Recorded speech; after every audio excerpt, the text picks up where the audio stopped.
عسلامة وصحة شربتكم، إن شاء الله تكونوا بخير يا ربي. اليوم جيتكم بوصفة كسكسي بعصبان الشوابي.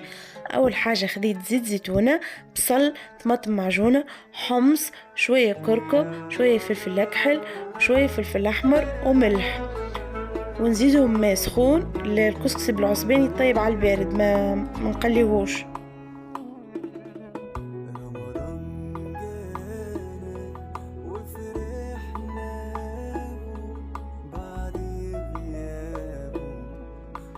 كي تغلي المرقة نزيد العصبان متاعي،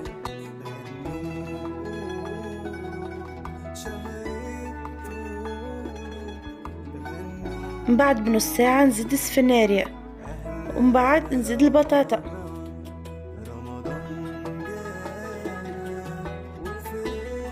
في الاخر نزيد قرين فلفل.